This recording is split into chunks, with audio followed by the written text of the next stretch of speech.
Hello, and welcome to Scare You to Sleep. I'm your host, Shelby Scott.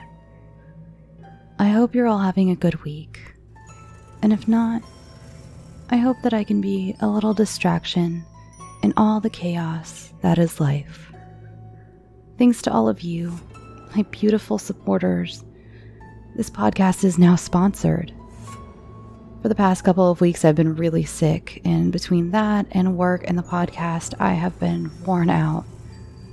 With ads like these, it'll give me the chance to actually give my body and my voice a little recovery time next time that happens, and it gives me so much relief knowing that.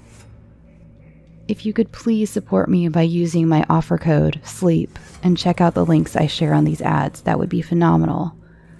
And I'll be able to continue to deliver you a fresh set of nightmares each week. You can also donate to my Patreon, patreon.com/scareyoutosleep. And I was also asked by someone online to restate my P.O. Box. You can write to me at Shelby Scott, P.O. Box 950246, Mission Hills, California 91395-0246. Enough chatter, onto the scares. First up this week, I wanted to start with something a little different by Gabrielle Awe of the Stories in the Dark podcast. I'm such a fan of theirs. Please go check them out and follow them on Instagram at Stories in the Dark podcast. Gabrielle tells me that this is based on a true story. I hope you enjoy The Pig Broker.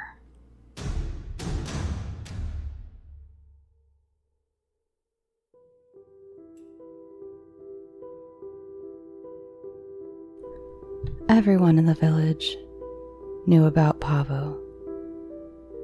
Pavo, who beat his children just as he did his horses. Pavo, who was never seen without a bottle of something cheap and hard stashed on him somewhere. Pavo, the pig broker. When you needed a pig for a wedding or a funeral, you went to Pavo. You ignored the sullen looks of his children and the screams of his horses, because Pavo had the only pigs for miles around. Pavo had an infamously high tab at the bar and the liquor store, for people did not need pigs as often as Pavo needed to drink. Pavo's children grew up, and his fists grew softer, for even a drunken pig broker mellows with age. But even soft fists can hurt the littlest children, and Pavo, drunk one night on something that could only loosely be called alcohol, went after one of his grandchildren. The child survived, barely. It would always walk with a limp after the beating from Pavo, and one of its eyes didn't sit quite right anymore. After that, the child spent a lot of time with the horses, who sympathized with the child, and who were always gentle when it was around, petting them and cooing and brushing them till they shone in the dark light. The family met not long after that, and they decided they could not risk Pavo being out on his own anymore. He'd fallen at night in the street, drunk, and could have been run over. He couldn't be trusted with the grandchildren or his bar tab. The pigs wouldn't go near him anymore. So his children, who had taken over the management of the pig brokering business, and the house, and the finances, and the horses, and everything else Pavo tried to break with his angry fists, His children locked Pavo in a room and chained him to a wall. Pavo was in shock at first, as one does not expect one's children to chain them up, even if one has been quite a terrible father. He was, after all, the patriarch and the pig broker. Who would people go to for their holiday pigs? Well, they went to his children, of course, all grown, who diversified into chickens and donkeys as well. Pavo screamed and railed against his fate, chained up in the room, but eventually everyone forgot, and they ignored his screams as they picked up their pigs, for they were used to ignoring things around Pavo's place. Years passed, and then one day Pavo's eldest son ran into the village, wide-eyed, and asked if anyone had seen his father. Pavo had escaped. He couldn't have gone far, since he had been chained up in a room for the last few years without much exercise. He had, in fact, gotten a bit fat, eating pig, and eggs, and chicken, for his children were not cruel, and they fed him well. At first, no one saw Pavo. The whole village was on alert. There were rumors that he'd been seen on the outskirts of the village by the farmers, and so the search for Pavo grew wider and wider. The grandchild, with the twisted leg and odd eye, stayed back with the horses, brushing them and talking to them, as it always did these days. Months passed, and the villagers slowed and then finally stopped the search for Pavo. He'd been spotted in further and further away villages, and everyone decided that Pavo must have just gone and found a new life, somewhere else, somewhere where no one knew him. His children paid off the last of his drinking debts and tried to breathe easy, hoping their father had found happiness at last, far, far away from them. Spring turned to summer, and then summer turned to fall, as it does. The villagers went out for the fall harvest, picking apples and fruits with no names, and gathering the gourds and potatoes that they would store for the winter. They took their dogs with them, as always. Dogs are good company, and they would scare off any of the wild creatures that lived outside the village. But the dogs were distracted. They barked and ran about. Frustrated, a group of villagers let the dogs run, and they followed, hoping the dogs would get this out of their systems. The dogs led them through the woods, through a clearing and down a small hillside that led to the creek. They stood and barked, foam flying from their mouths, eyes wild, and then the villagers saw what had so unsettled their dogs. Bones. A pile of bones in the forest, picked clean and gnawed on. The bones of a man. There was a small pile of clothes, neatly stacked and folded, crawling with bugs and fraying from the spring rains and the summer heat, mildewing next to the bones. In the pants pocket, they found a wallet, canvas with Velcro holding it closed, and inside, Pavo's ID. They collected all the bones, sifting through the dirt and the mud to make sure they didn't miss any, and they sent them off to the nearest large town. Then they returned to their village, put away their harvest, and waited for any news.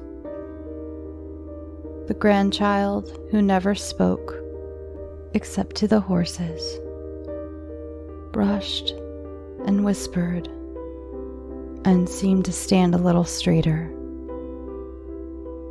Listener, you know what they found. They were Pavo's bones, gnawed and chewed by so many teeth, large and small, square and sharp. The strangest thing, the thing that bothered the villagers the most, was that half of the vertebrae from Pavo's spine was missing, along with the bones of his little fingers. Pavo had been dead almost since the day he went missing. And then something spent months eating him, chewing his fat, gnawing on his bones, and sucking on his marrow. Something.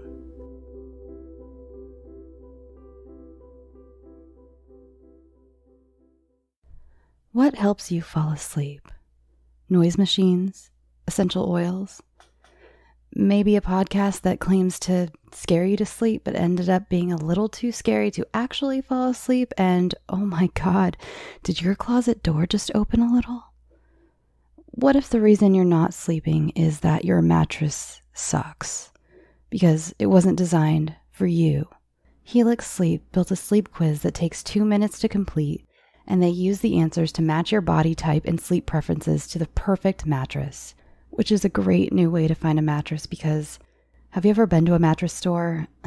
The salesperson stares at you while you stiffly lay down, attempting to keep your shoes on that paper thingy they have on there to keep the displays clean. It's awful. Whether you're a side sleeper, hot sleeper, like a plush or firm bed, with Helix, there's no more guessing or confusion. Just go to helixsleep.com/sleep. Take their 2-minute sleep quiz, and they'll match you to a mattress that will give you the best sleep of your life. For couples, Helix can even split the mattress down the middle, providing individual support needs and feel preferences for each side. And this isn't like two twins smashed together. There are no peaks or valleys in the middle. It's a smooth transition, so feel free to cuddle up. They have a 10-year warranty, and you get to try it out for 100 nights risk-free. Right now, Helix is offering up to $125 off all mattresses. Get up to $125 off at helixsleep.com/sleep. That's helixsleep.com/sleep for $125 off your mattress order. helix.com/sleep. This next story is by author Wellington Hutslar. You'll remember his very popular story, You and Me. Here is Crocodile Tears.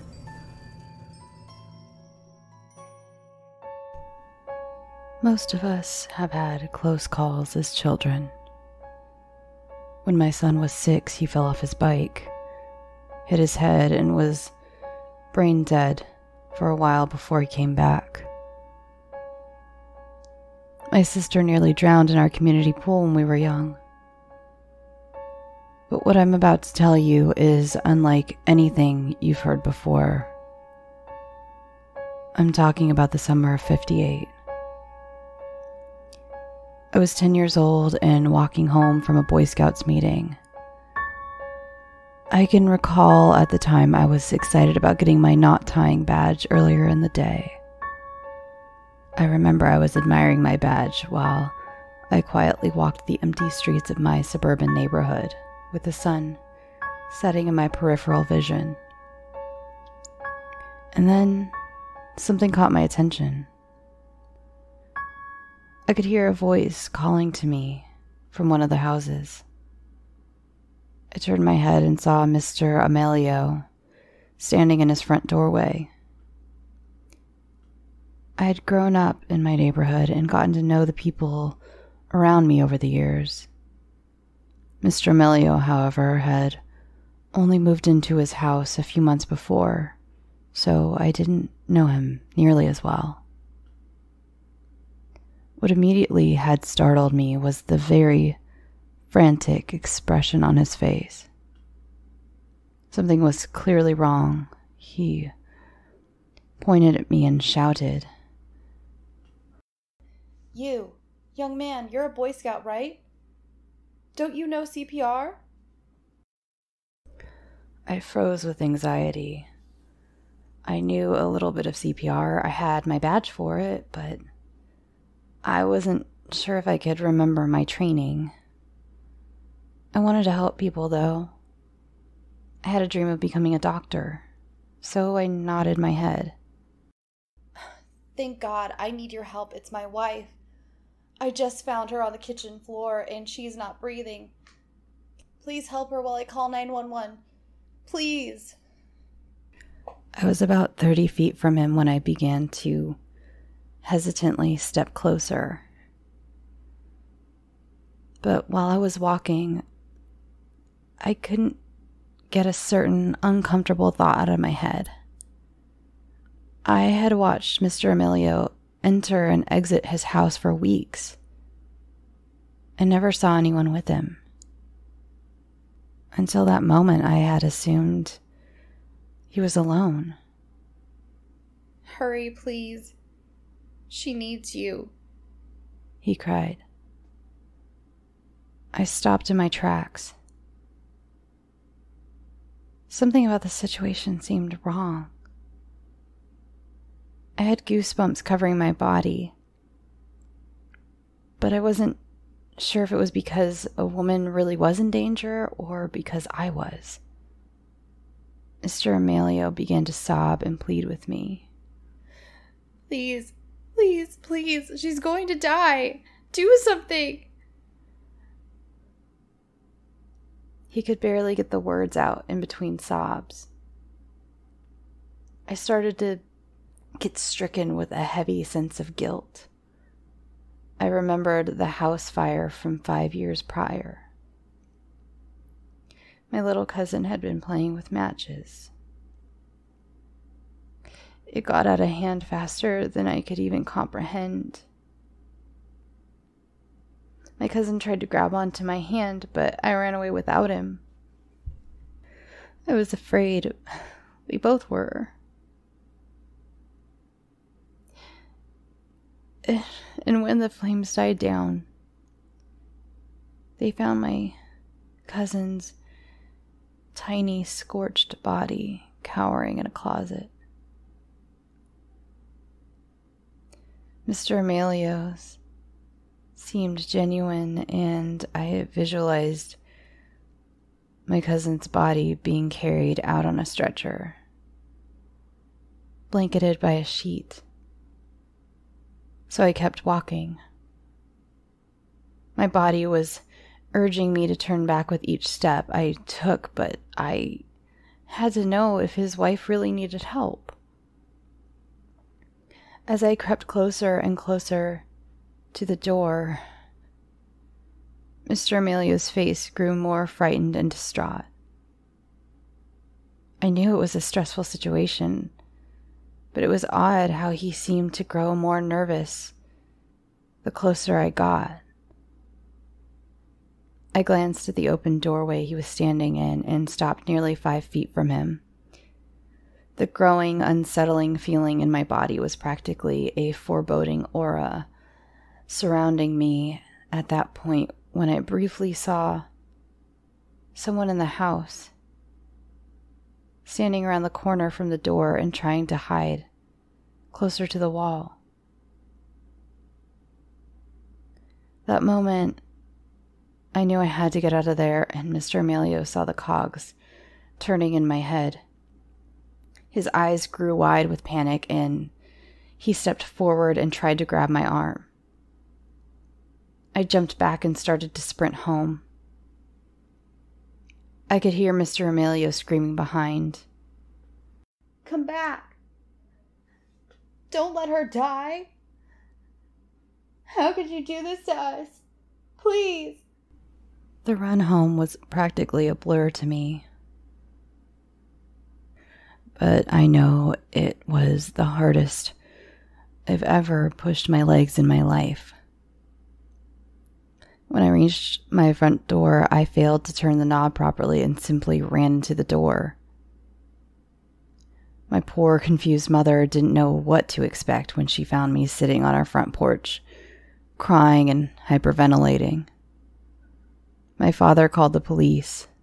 Once they were finally able to understand me, explain what happened.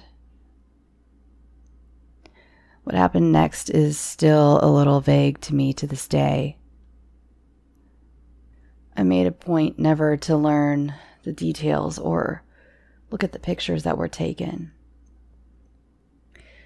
When the police busted into the house, they found what was left of both Mr. Emilio and his wife.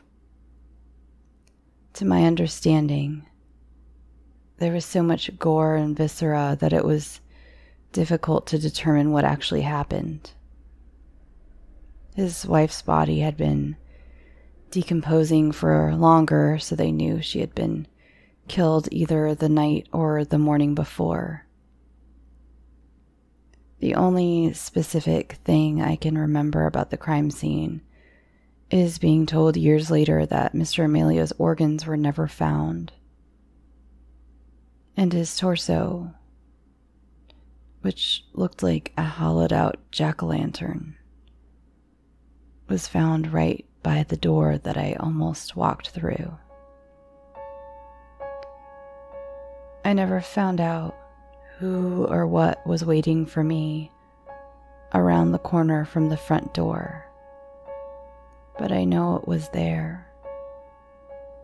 And whatever it was, the sight of pure terror that I could see on Mr. Emilio's face was enough to change me for life.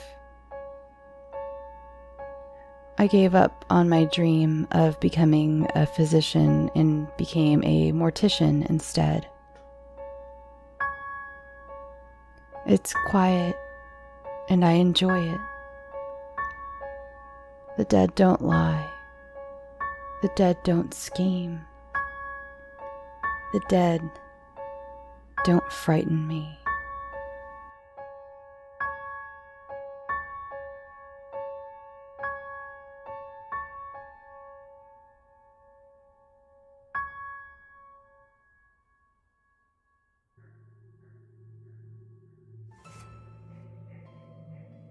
Before we move on to our last listener submission of the evening, I wanted to read to you a story from history. I've always had an interest in nautical ghosts, namely ghost ships. So I'm going to read to you the tale of the Sarah. I had never heard of this ship before. It's not as popular as, say, the Mary Celeste or the Lady Lovabond, but it's got a love triangle and some ghosts. What more could you ask for? But first, a word from our sponsors. The importance of feeling professional, polished, and prepared when it counts. Right now.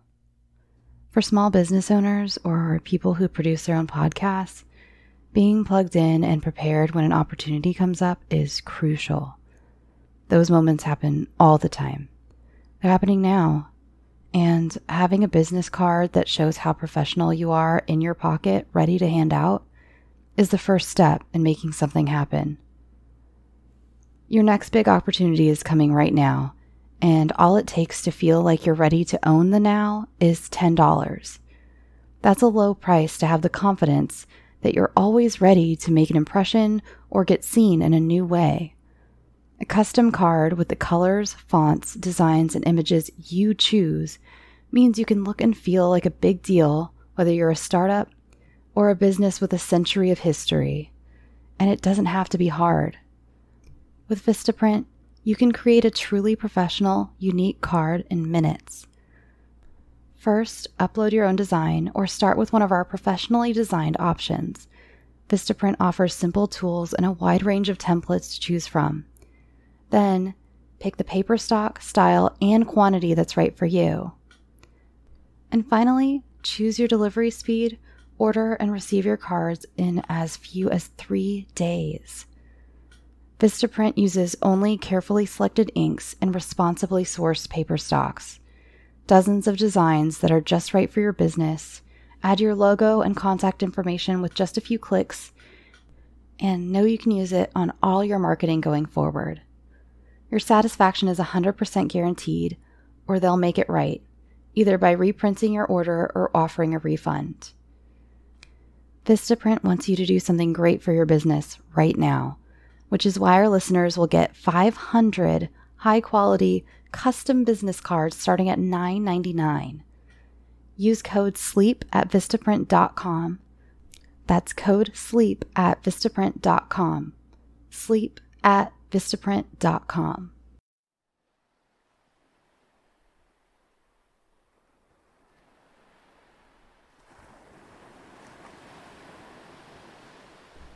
Ghost ships, in the mythology of the sea, are almost as plentiful as barnacles on a rock. One of the most celebrated is the phantom schooner of Harpswell, which was seen by many people, usually in the late afternoon, fully rigged and under sail. A breathtaking sight, though apt to vanish without warning in a shimmer of light or a sudden rising of fog. This vision has been immortalized in the poem The Dead Ship of Harpswell by John Greenleaf Whittier, whose opening lines are as follows. What flecks the outer gray beyond the sundown's golden trail? The white flash of a seabird's wing or gleam of slanting sail? The period around 1812 was a splendid time for industrious young men to make a legitimate fortune on the high seas. A couple of boys, barely into their 20s, could prosper trading cod and lumber for the rum, molasses, and coffee of the Indies, which was precisely the career George Leverett and Charles Jose envisioned when they set out from Portland, Maine. Their destination was the Soule boatyard in South Freeport, and their mission was to arrange for the building of their own new vessel. However, shortly after arriving in South Freeport, they met the lovely Sarah Soule, fell violently in love with her, and out of sorts with each other. Perhaps because of his Portuguese blood, Jose pursued her more hotly, though in the end it was George Leverett she preferred. After a bitter argument during which Charles tried to hurl George into the Royal River, the friendship between the two men ended. Charles disappeared and George proceeded with the construction of the ship. When she was finished, he appropriately named her Sarah and prepared for his wedding to Sarah Soule. Ill fortune arose on every side. At first, there were strange obstacles in the wedding preparations. Then, Captain Leverett found it oddly difficult to line up a crew. Still, he was a determined young man, and at last, with his bride in his house and a crew on his ship, Leverett sailed into Portland Harbor to take on cargo for the West Indies.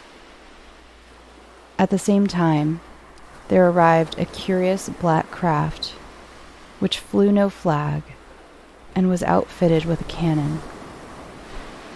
The ship was the Don Pedro Salazar, and her captain was none other than Leverett's former partner and romantic rival, Charles Jose.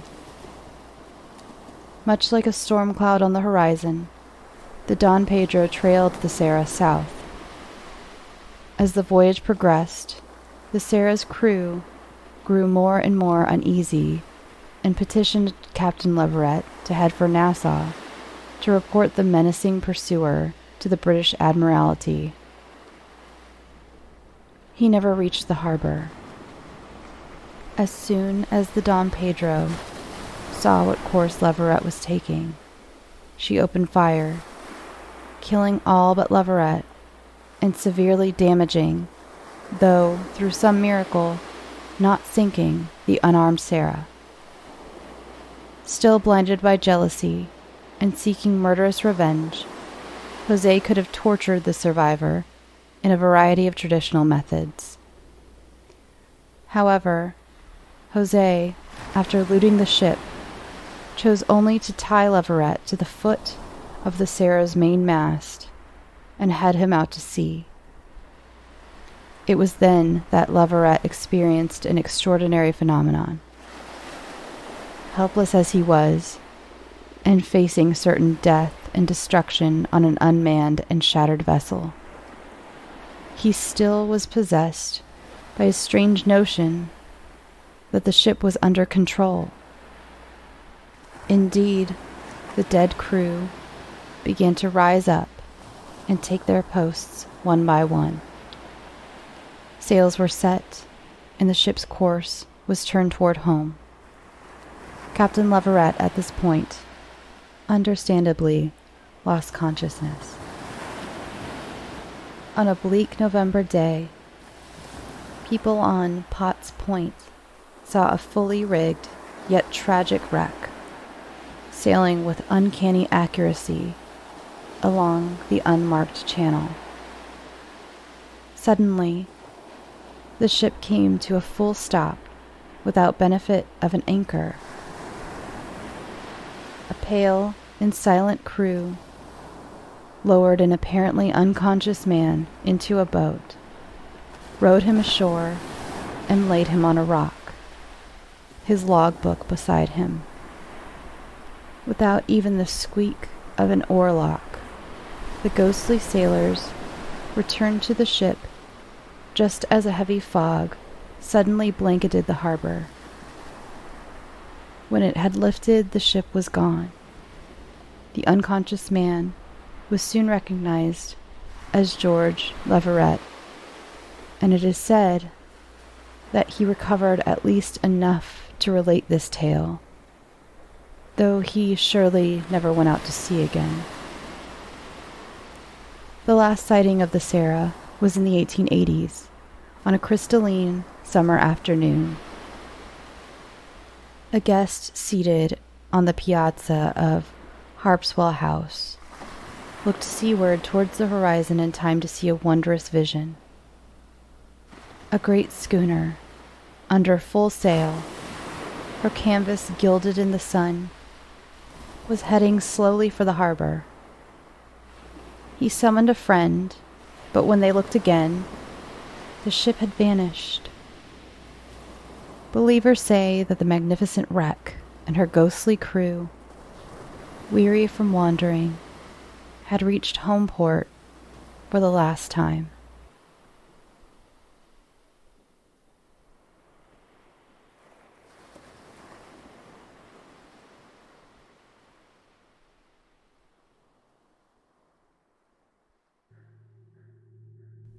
Our final story of the night was submitted by a listener who wished to remain anonymous. I once saw an episode of some HGTV show where a woman who was buying a house had a fear of stained glass. I thought it was ridiculous at the time. How can you be afraid of something so beautiful? Well, if she had ever come across any stained glass, like the kind in our next story, I finally understand.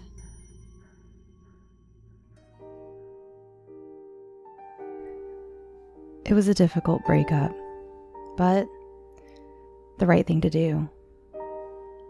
Max and I hadn't been right for a long time. He was a partier, always out with his friends. I was a homebody, ready to settle down and begin our lives together. We coasted for weeks, months, years without addressing the issue. But finally, we made the call. I found the new apartment, packed up my things, and moved out. It was a gorgeous place, the new apartment, on the first floor in an old Victorian-style building, with a front entrance on a quiet side road and a back door leading down a small rickety staircase to my own off-street parking. It reminded me of the Brooklyn brownstones from the romantic comedies I used to distract myself while Max was out with his friends. But this wasn't New York or even Boston. I decided I had to leave the city when Max and I were over. This was a small town in New Hampshire. Quiet, sweet, new. Mine. Nestled cozily in the small town, the huge bay window in the living room of the apartment looked out on a quiet street. Across the road was a small green with benches perfect for first dates and first steps. Standing in the window looking left, you could just about see the main road with the quaint, old-timey shops. The local pharmacy marked the end of my line of sight, ensuring that everything would be all right in neon letters. To the right, the road carried on until an intersection forced you to choose your path of sight. Nothing special. Another crossroads, another modernization. I preferred to look left. Above the window was a stained glass panel made up of 3 panes. My favorite part of the apartment and the very reason I had chosen this over all the others I had seen. The outer panes of glass were made of a circle inside multicolored checks. Blue, purple, and red cast glorious shadows in the high sunshine that marked autumn in New England. The middle panel had a similar checked pattern, but in the center of the panel was the side profile of a young woman. Looking left, her dark hair was tied up in a neat bun, and she wore a feathered hat with flowers that perfectly matched her hair. Her dress was Victorian, with light-colored collars and ruffles, and she was dripping in jewels. Big ruby earrings and a gold necklace. Her youthful face was smooth, her eyes closed, and a small smile played on her pale lips. Harriet, I called her. I hadn't lived on my own for a long time. Max and I met when we were just out of college, and I was nearly 30 now. The apartment seemed so big and empty compared to the place Max and I had shared. So I would often sit in the living room, taking comfort in Harriet watching over me as I flicked through the television or had dinner at the table I pushed under the window so I could look out over the street. Sometimes I would just sit at the table and watch the people go by. It was a quiet life, but I loved that it was mine. One night, as I had finished my salad and was enjoying the view, I noticed a young woman standing on the corner of the main road and my road, looking at the apartment. She was dressed in a white cotton gown with small slippers and long, dark hair falling loosely down her back. The street was quiet, but the few people out didn't seem to notice her. I was frustrated. Why was no one asking this girl if she was okay? She looked sad and lonely, and she was just staring. I couldn't shake the feeling that she looked desperately familiar, too. There was something about her that I was sure I had seen before. I kept looking down and back, expecting her to be gone. But every time she was still there, staring with the blue light from the All Right pharmacy coloring her white dress. Eventually, I cleaned up my plate and went to the kitchen to wash the dishes. As I was brushing my teeth before bed, I decided to go back to the window and see if she was still there. Sure enough, the girl was still in the corner, staring at my apartment. Poor girl, I thought. She must be so cold. But I put it from my mind as I curled up in bed alone. The next day, after I came home from a long, tiring day of work, I dumped my bag in the living room and spun towards the kitchen to grab a drink. As I did, the stained glass window caught my eye. Or rather, Harriet's eyes caught my eye. They were open. A little pinprick of blue in the center of the pane indicated that Harriet was now looking straight out to the old main street. How hadn't I noticed this before? I could have sworn that her eyes had always been closed. There must have been something blue behind the window when I moved in that camouflaged her eyes and made them look closed, I decided. Stained glass windows don't change. I put the matter out of my mind. Or at least I tried. I ordered some takeaway and sat on the sofa that evening, enjoying lo mein and trashy reality TV. It was Friday. I was tired and I couldn't shake my consternation at the change in the stained glass window. I kept trying, desperately, to put it from my mind. After finishing dinner and realizing that I probably should hide the evidence of my indulgence from whom I didn't know, I tied up the garbage and walked outside. I looked out to the left as I lifted the lid of the trash can, and then I saw her. She was a few houses nearer than before, but she was unmistakable. Long hair, white dress, slippered feet. Only this time she wasn't alone. Standing next to her was another girl. Her blonde hair lying in two messy braids over a gown very similar to the first girl's. She was standing in a puddle, but she didn't seem to notice. This time, the girls weren't staring at my apartment on the first floor, however. They were staring straight at me. I slammed the lid on the garbage can as quickly as I could and ran upstairs. I double-locked the door behind me and closed the curtains on my living room window without looking down. I reached for the phone to call Max and realized I couldn't.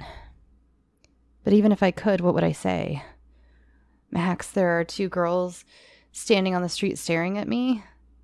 He'd probably tell me to ask them if they were okay, if they needed help. He was always so compassionate. But there was something about these girls that was sinister. The way they just stared and the way it seemed that no one else could see them. It was all so eerie. So instead, I sat on the sofa and watched QVC for hours, trying to rationalize my fears. There was nothing to be afraid of. They were probably just bored young girls from the town playing a joke on the new resident. That must be it, I told myself. It's probably some new social media trend, I thought. Eventually, I fell asleep and woke up only when the whirring of a 30% off blender broke my fitful rest. I staggered to bed and passed out again. Alone. The next day, Saturday, was bright and sunny. I felt so much better than the night before, scolding myself for ever having been afraid. It had been silly to be so nervous over a stupid trick some locals were playing on me. God, they must be bored here, I thought. To have so much time to just stand on a street and stare. I chuckled over my morning coffee as I commended their commitment to the cause. Show that commitment to your SATs, girls, and you'll go far, I muttered to myself. It was time to get my head in the game anyway. That night, I was having my first date since Max, with a guy I met at work. Eli was the charming IT assistant. A bit young, but probably a good rebound. I was cooking him dinner at my apartment and needed to pick up some ingredients, so I got ready and left the house. As I walked down my road, wrapping myself up tight against the chilly autumn air, I passed the spot where the girls had stood last night. I couldn't help but stop, but there was nothing special about this spot. Pavement, sidewalk, the last remnants of the puddle, a few crisp leaves, and a Kit Kat wrapper. I don't know what I was expecting, but whatever it was wasn't there. I didn't even bother to stop on the corner outside the All Right. I knew there would be nothing to see. I popped into the local greengrocer and grabbed some ingredients. Pasta, check. Sauce, check. Cheese, check. Garlic bread, onions, salad. A bottle of Pinot Noir for good measure. Not that he'll notice, I thought, but at least I'll enjoy it. As I went to the till to pay, the cashier stopped me. "Hello, darling. You're the new lady moved in on Oak Street, aren't you?" he said. His New Hampshire drawl reminded me I was back in the place I had grown up. He was a wrinkly old man with hair sprouting out of his nose and ears, almost as if he was stuffed with white straw. He had warm eyes, though, and I immediately liked him. "I am indeed. Moved in a few weeks ago," I replied. "Lovely place, isn't it? I'm glad they finally found someone to run it. The last people only made it 2 months, and the lady before, I'd say about 2 weeks." "Debbie!" he called, turning around to call back into the store. "How long did Janine stay on Oak Street?" "Yeah, about 2 weeks." Apparently, Debbie confirmed his recollection. "Oh," I said. "Do you know why?" "No idea, love. There's stories of Oak Grove, but I won't bore you with that. Plus, you're far too smart to believe in ghosts or spirits. City girl like you? No way. That's $27.60, darling." I gave him the cash and thanked him, leaving the little greengrocer and heading into the bright, cold morning. Why didn't the realtor mention this when I was looking at the property? Why hadn't I looked up the history of the apartment and its previous tenants before moving in? Max would have done that. Once again, I found myself thinking of Max, and I decided I needed to put the matter from my mind and focus on tonight.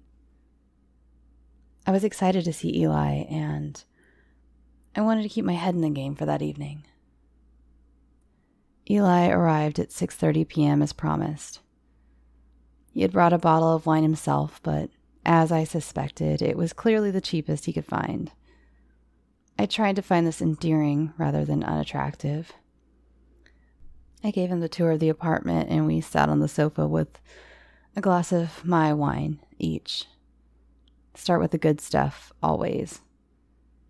Conversation was easy, and Eli was sweet. He was funny and charming, with excellent flirtation skills. I could feel myself relaxing around him. At about 8, I realized I should probably put the pasta on and reheat the sauce I made earlier, so I went to the kitchen. "Erica?" I heard Eli say from the living room. "What's up with those girls?" I grabbed a tea towel to dry my hands and walked back to the living room. 3 houses down, by the edge of the green across the street, stood 4 girls. The 2 from last night were back. Their hair the same, their clothes the same, their stares the same. This time, however, they had 2 more girls with them. These girls were clearly twins, with curly dark hair and mousy faces, but the same white gowns. All 4 girls were looking straight at me. They weren't moving or even blinking. The chilly autumn air blew their dresses around their ankles, but they didn't seem to feel the cold. They just stood there, staring. Seriously, Erica, did you piss off the local Amdram Society? Like, what is with them? It's a Saturday night. Go party or bed or something, Eli laughed. But I couldn't join him. Suddenly, the timer on the oven went off and I snapped back to reality, heading to the kitchen. As I whipped around, I noticed Harriet. Or rather, I noticed Harriet's lips. Her pale, small smile was suddenly bright red and deeply sinister. It was a sneer, not a smile now. Eli followed my gaze and lifted an eyebrow. "Bit creepy," he remarked. "Just a little," I tried to say. "Let's close those curtains." When I came back after plating up, Eli was sitting at the table with the curtains closed. We enjoyed our dinner and conversation, but I was desperate to look outside. I forced myself to look at the cute guy in front of me. His green eyes, curly dark hair, slight stubble. Eventually, my attention was back on the date, and I enjoyed myself, right through to the raspberry cheesecake. We joked about what our colleagues would say on Monday and how the gossip would spread in the office. Eventually, it was time to say goodnight, and I walked Eli to the front door. The blood pounded in my ears with every step down the stairs, and it wasn't just the wine. I was desperately hoping, praying that the girls would be gone when I opened the door to let Eli out. I grabbed the handle and let in the cool night air. As I hugged Eli, I looked over his shoulder out to the street. My heart sank. They were still there. We broke apart and Eli turned to leave. "They're still here. What troopers," he said. "Oi, ladies, get a hobby," he yelled to the group, but they didn't react. He shrugged at me, gave me a flirty smile, and walked away. As I got back into my apartment to clean up, my phone buzzed. "Had a great time, minus the girls," the text from Eli read. "Let's definitely do it again." I smiled to myself, texted back, and didn't look out the window again that evening. My head was so full of wine and first date emotions that it was easy to push the anxiety from my mind. I decided I would do the dishes the next morning and went straight to bed. I woke up with a heavy head and went to the kitchen, groaning as I realized how much washing up I had to do. I checked the time on the oven and got a shock. It was 3 p.m. I hadn't slept this late since college. I normally called my mom on Sundays at 1 p.m. and had several missed calls on my phone. I decided to abandon the dishes once again in favor of my daughterly commitment and walked to the living room as I dialed my mom's number. She picked up and immediately scolded me for missing our standing appointment. As we talked, I opened the curtains on the big bay window.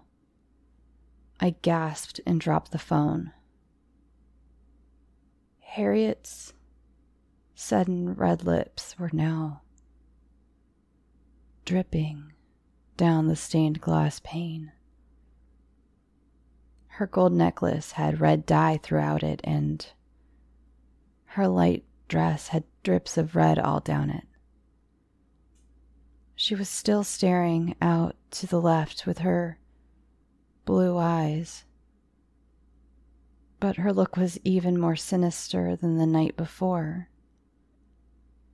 She looked wild, angry, terrifying. I was frozen for how long, I don't know. "Hello, Erica. Stop ignoring me. I know you don't want to talk about it, but are you really ready to date?" I heard my mom's voice yelling from the floor, but I had dropped the phone. I replied sheepishly, "I wasn't ignoring you, it's just..." But I couldn't bring myself to explain it. I thought the stained glass window in my living room was murderous. I was terrified because some girls were playing a trick on me every night. She would probably just have told me I had too much to drink. Instead, I just let her tell me how to live my life and quietly close the curtains. After hanging up, I showered and left the apartment, going for a long walk and not returning until it was nearly dark. The dishes were still there when I got back, mocking my laziness. I finally put some music on, rolled up my sleeves, and tackled the now unpleasant-smelling pile. I tried to listen to the music, but all I could think of was if those girls would be outside tonight. I tried to watch a movie, but couldn't focus. I put on some trashy reality TV, QVC, even texted Eli, nothing worked. I found myself staring at the closed curtains, desperate to take a peek, but terrified of what I might see. I wasn't tired at all, but at 10 p.m. I told myself I had to get to bed to be ready for work the next morning. I laid in bed wide awake, staring at the door to my bedroom. My heartbeat quickened progressively as I thought about who or what was probably out on the street at that very moment. Eventually, my heartbeats were so painful that I had to get up and check. I shook from head to toe as I walked slowly, purposefully to the living room. I peeled back one of the curtains, not daring to look up at Harriet, and turned my gaze left down the road. To my elation, I didn't see anyone. But then I turned my head and realized she was right outside my apartment building, standing at the gate of the pathway leading to the building was the first girl I had seen. The familiar-looking, dark-haired girl in white. I couldn't tear away my gaze. Looking close at her face, I saw something red had run from her mouth, and I immediately realized how I recognized her. It was Harriet. Her piercing blue eyes looked directly at me, and for the first time the girl moved. She smiled ever so slightly as she saw me looking. I was transfixed, but I wondered, where were the others? As if in answer to my thought, as I was still staring at Harriet, I heard the lock on my back door click. A breeze swept through my open bedroom door and played around my ankles. Harriet's smile grew wider. We both knew where they were, and I realized I was in my apartment, but I was no longer alone.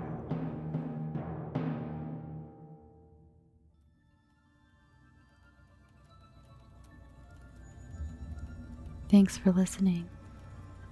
This week's Patreon supporters and those who I owe so much thanks and gratitude for are Kelly Economon, Matilda Moody, Bren Cole, and Erica Caitlin Pearson. Thank you so much from the bottom of my heart. Remember to send your scary stories to scareyoutosleep@gmail.com. Follow the show on Twitter and Instagram @scareyoutosleep, or you can follow me @ShelbyBScott. Join the Facebook group to discuss each week's episode with fellow listeners. Now, Go get some sleep. Sweet dreams.